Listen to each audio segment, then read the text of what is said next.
A storm is gathering over Europe, and at its very heart lies Paris. Not the Paris of postcards and glittering lights, but a Paris trembling under the weight of something it cannot shake off: debt. France, once the proud teacher of economics to Africa and the wider world, now finds itself drowning in a staggering 3.4 trillion, nearly 4 trillion in debt. Just think about that for a moment. One single country owing more than the combined economies of an entire continent. The irony is painful, almost poetic. For centuries, France extracted Africa's gold, uranium, and resources to build its empire. And now the empire is shackled by numbers of its own making.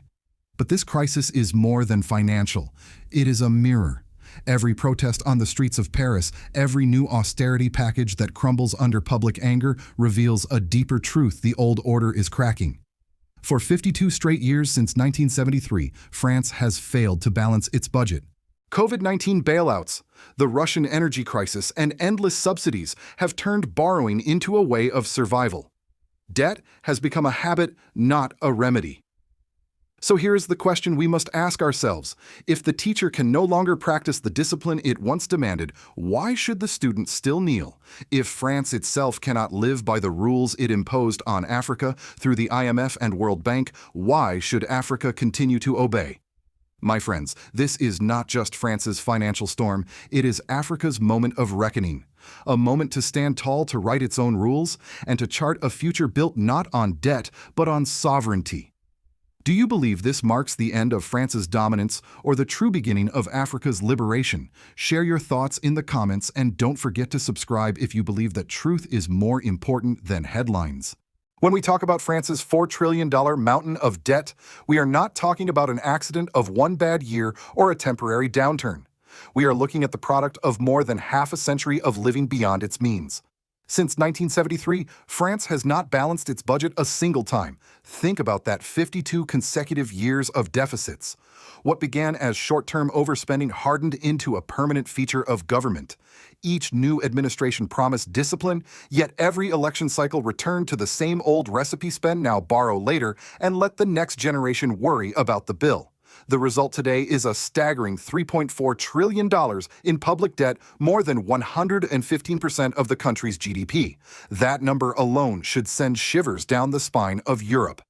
The European Union itself sets the safe limit at 60% of GDP, yet France has nearly doubled that threshold. Each year, the French government must pay $167 billion just in interest, more than $70 billion USD. To put that in perspective, this is larger than the entire national education budget. In simple terms, the future of France's children is being mortgaged away to satisfy creditors. How did France arrive at this abyss? The story is written in crises that became habits.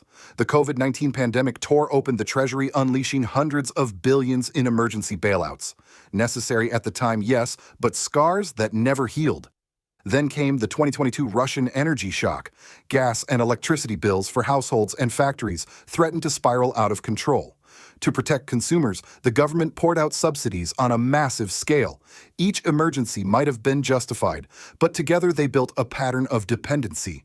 Borrowing was no longer just a response to crisis, it became the very engine of survival.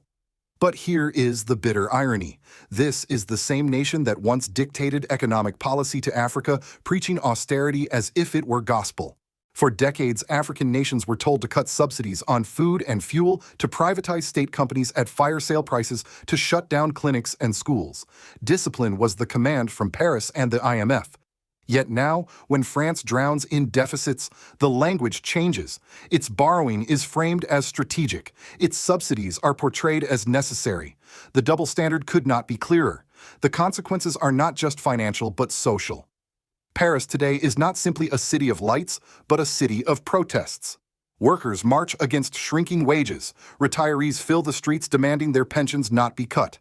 Young graduates facing unemployment and rising taxes cry out that they have no future. Inflation eats into savings while austerity plans collapse under the weight of public anger. France is trapped in what economists call a debt spiral, borrowing more to pay for old borrowing, while simultaneously trying to buy stability with subsidies. And what lesson does this hold for Africa? If even France, the so-called teacher, cannot escape this trap, why should Africa still kneel before its outdated lectures? Why should Burkina Faso, Niger, Ghana, or Kenya accept being scolded for borrowing to build schools, roads, or hospitals when Paris itself borrows endlessly just to calm its streets? This is the heart of the crisis. France's $4 trillion debt is not just a financial problem. It is a mirror reflecting the collapse of an old order.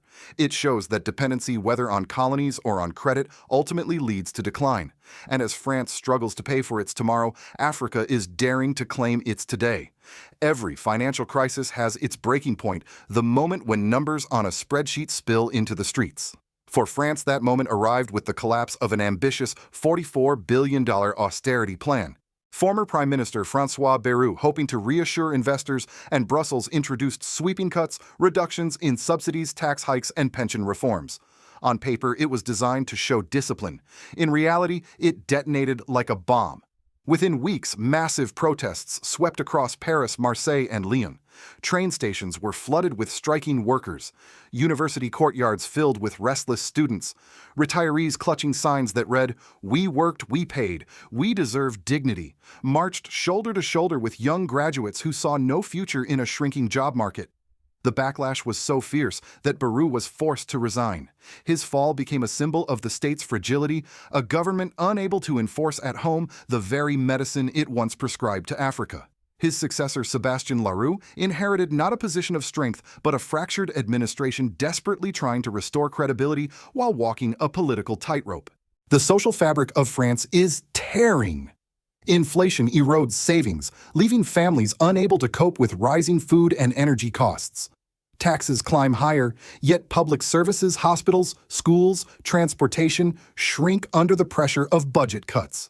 The very idea of the French social contract, once praised as a model for Europe, now looks brittle. A nation that once held itself up as the guardian of stability is now grasping for stability at any cost. Markets, too, are reacting. Each new bond auction is watched nervously. Credit rating agencies lower their outlooks. Investors whisper the unthinkable if even France, the heart of the Eurozone, cannot control its debt. What does that mean for Europe as a whole? Economists call it a debt spiral, borrowing to repay borrowing while simultaneously spending more to prevent unrest. Ordinary citizens call it something simpler: decline. And here lies the moral paradox. In the 1980s and 1990s, Paris stood side by side with the IMF to demand harsh reforms from African nations. Leaders in Bamako, Ouagadougou, and Dar es Salaam were told that there was no alternative. Schools were closed, clinics were abandoned, subsidies for food and fuel were erased. Entire generations were sacrificed in the name of responsibility. And yet today, when France borrows billions to hand out fuel subsidies or cut taxes, the world applauds it as strategic. Why is the same act called discipline when imposed on Africa, but necessity when practiced in Europe? For African observers, this contradiction has become a revelation.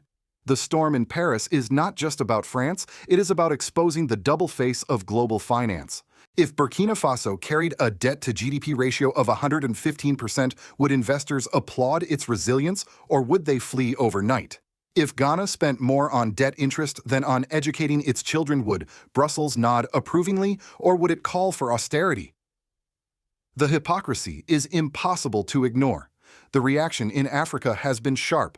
From Niger's decision to tie uranium revenues to electrifying its own villages, to Mozambique's $6 billion hydroelectric project built with regional support rather than IMF approval, the message is clear. Africa has learned from Europe's crisis. It will not sacrifice its people at the altar of numbers. This is the climax of France's debt tragedy. The teacher is exposed as the failing student. The nation that once claimed to know the formula for stability is now destabilized by its own mismanagement.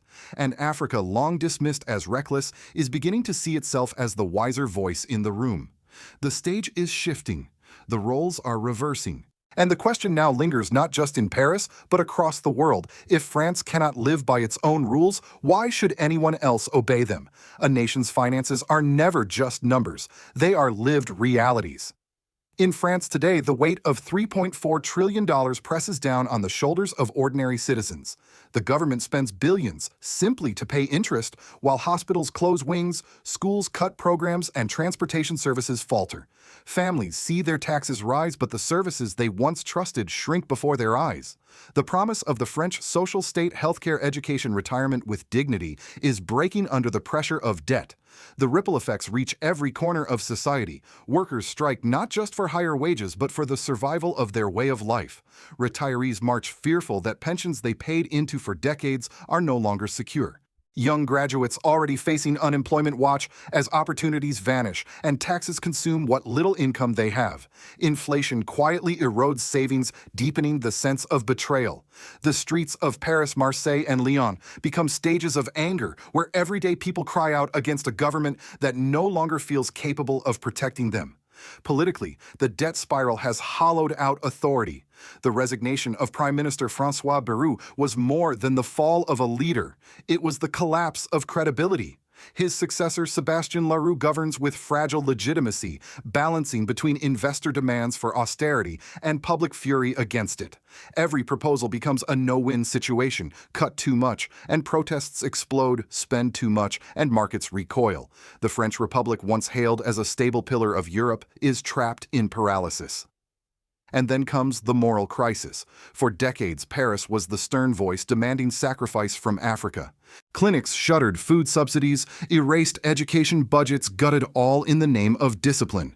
But today, France itself borrows recklessly, spends lavishly on subsidies, and mortgages its children's future to maintain social calm. The hypocrisy is laid bare. If austerity was the only path for Africa, why is it impossible for France?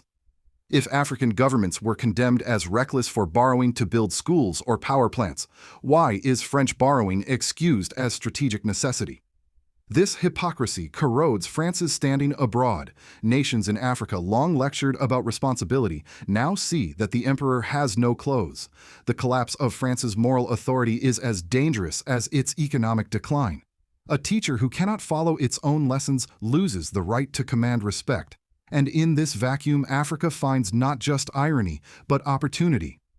For Burkina Faso under President Ibrahim Traoré, the crisis in Paris is a powerful symbol. While France borrows to pay interest, Burkina is using its gold revenues to build roads, schools, and energy projects. While France faces protests over pensions, Niger redirects uranium revenues to electrify its villages. While France debates austerity, Mozambique is building megadams with regional support. The contrast is striking: a Europe trapped in debt and decline, and Africa daring to build with its own hands. The civil and political consequences of France's debt crisis are profound. They show a nation no longer able to guarantee stability at home and therefore less able to project authority abroad. The very Fifth Republic trembles under the weight of obligations it cannot escape. For Africa, the lesson is clear: dependency leads to decline, sovereignty leads to survival. And as the French contract fractures, African leaders and citizens are beginning to realize that their path must diverge. France's financial collapse does not stop at its borders. In a world tightly bound by markets and alliances, the tremors in Paris are felt across the Atlantic and far beyond. For Washington, the sight of its oldest ally drowning in debt is deeply unsettling. The United States itself, carrying over $34 trillion in national debt, sees in France a warning, a mirror reflecting its own vulnerabilities.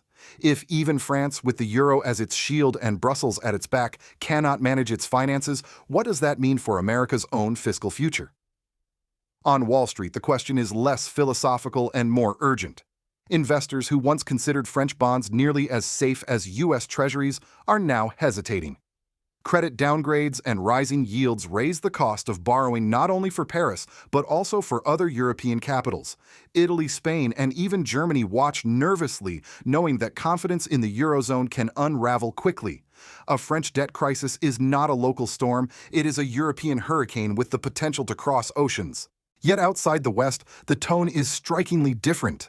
Across Africa, Asia, and Latin America, many see the unraveling of France as proof of what they have long argued, that Western financial systems are built not on unshakable strength, but on perception and privilege. For decades, the IMF and World Bank, often with Paris's backing, demanded that African nations slash spending, privatize industries, and bow to austerity. Now, with France itself breaking every rule it once imposed, those institutions lose credibility. How can Washington or Brussels condemn Africa's borrowing for power plants or hospitals when Paris borrows endlessly to fund subsidies? This is where Africa's new financial architecture gains momentum. The BRICS New Development Bank, Afreximbank, the Pan-African Payment and Settlement System, PAPAS, and the African Continental Free Trade Area, AFCFTA, are not abstract projects anymore. They are operating lifelines.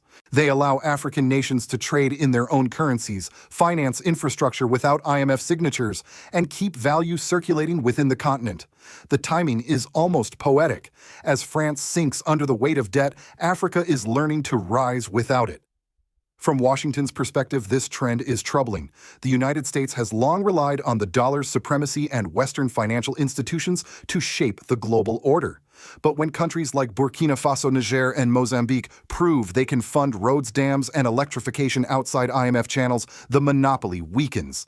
And as nations from Brazil to India take note, a multipolar financial system begins to emerge.